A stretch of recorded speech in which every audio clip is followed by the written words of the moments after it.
बिस्मिल्लाहिर्रहमानिर्रहीम नहमदुहु व नुसल्ली अला रसूलिहिल करीम अम्मा बाद। मुहतरम नाज़रीन किराम, हमारे मुआशरे के अंदर 27 रजब को लोग बहुत ज़्यादा रात के अंदर इबादत करते हैं और पूरी रात जागने का एहतिमाम करते हैं। जिस तरीक़े से शब क़दर के अंदर लोग पूरी रात जागते हैं और इस रात को फ़जीलत वाली समझ कर के उसको जाग कर के हासिल करते हैं, क्योंकि शब क़दर के ताल्लुक़ से तो रिवायात वारिद हुई हैं, उसकी फ़जीलतें सही अहादीस से साबित हैं। लेकिन आजकल बहुत से लोग 27 रजब को भी शब क़दर की तरह पूरी रात जाग कर के गुजारते हैं और इस रात की अहमियत और फ़जीलत को बहुत ज़्यादा समझते हैं। और इस रात के अंदर बहुत से लोग नाते पढ़ते हैं, जलसे करते हैं, मस्जिदों के अंदर चरागा करते हैं, अपने घरों के अंदर दिए जलाते हैं, बहुत सारी ऐसी बातें करते हैं और उनको वो सवाब समझ करके करते हैं। इसके बारे में हम अच्छे से समझ लें। अगर कोई शख्स 27 रजब की रात को बहुत ज़्यादा फ़जीलत वाली रात समझ रहा है और उसको ये तमाम आमाल जो कर रहा है, रातों को जागना और चरागा करना, महफिलें सजाना, घरों को रोशन करना, ये अगर सवाब समझ करके कर रहा है या इसको सुन्नत समझ करके कर रहा है तो फिर ये चीज़ बिदअत में आ जाएगी। क्योंकि कहीं भी सही अहादीस से, किसी भी सही रिवायत से 27 रजब की रात की कोई ख़ास फ़जीलत साबित नहीं है। अगर हम इसकी फ़जीलत इस वजह से मानते हैं कि इस रात शब मेराज हुई है, तो इसके बारे में भी बहुत सी रिवायात वारिद हुई है। शब मेराज, अल्लाह के नबी अलैहिस्सलातु वस्सलाम को मेराज किस रात में कराई गई, किस महीने में कराई गई, किस तारीख़ में कराई गई, इन तमाम के अंदर बहुत इख्तिलाफ़ पाया जाता है। हत्ता के साल के अंदर भी इख्तिलाफ़ पाया जाता है। ये तो बात साबित है कि अल्लाह के नबी को जो मेराज कराई गई वो बेसत के बाद कराई गई। लेकिन अब इसमें इख्तिलाफ़ ये पाया जाता है कि ये बेसत के बाद किस साल में ये मेराज कराई गई। तो इसके सिलसिले में तकरीबन 10 कौल मिलते हैं। एक कौल ये मिलता है कि हिजरत से 1 साल पहले आपको मेराज कराई गई। एक कौल ये मिलता है कि हिजरत से 6 माह कबल आपको मेराज कराई गई।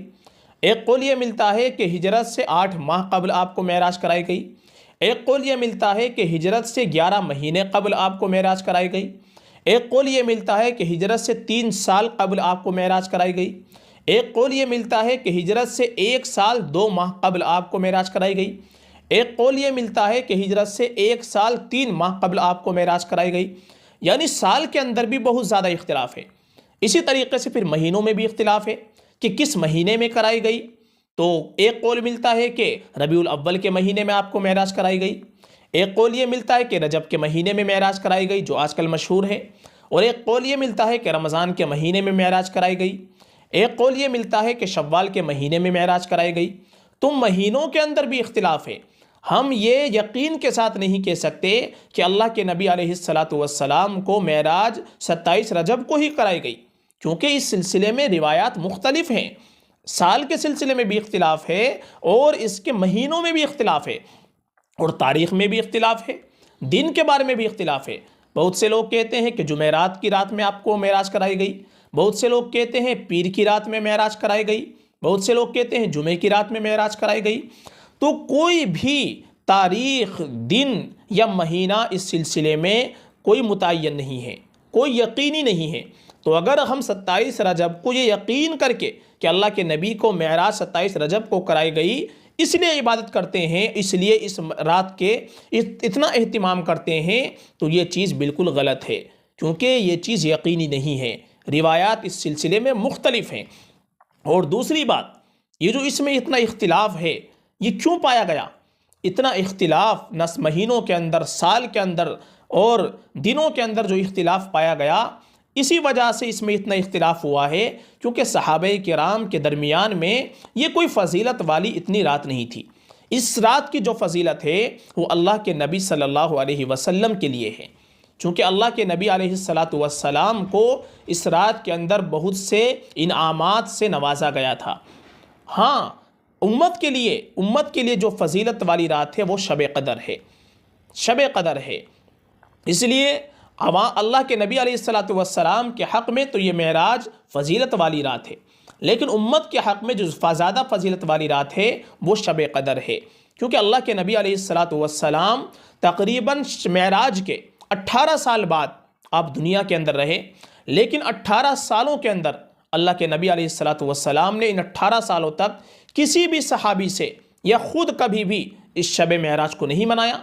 18 साल तक कभी इस मेराज की रात को नहीं मनाया गया, और ना किसी सहाबी से शब मेराज की रात को मनाने का हुक्म दिया।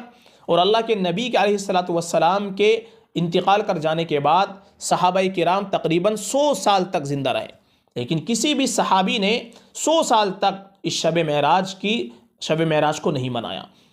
और इसी वजह से इस रात की कोई ख़ास तायीन भी साबित नहीं है, क्योंकि अगर ये कोई फ़जीलत वाली रात होती या इस रात के अलग से कोई अहकाम नाजिल होते, कोई ख़ास फ़जीलतें इस रात की अगर साबित होती, तो सहाबाए किराम इस रात को ज़रूर महफूज फरमाते और ज़रूर इस रात का एहतिमाम करते, क्योंकि सहाबाए किराम से ज़्यादा अल्लाह के नबी से इश्क और मोहब्बत करने वाला कोई नहीं था।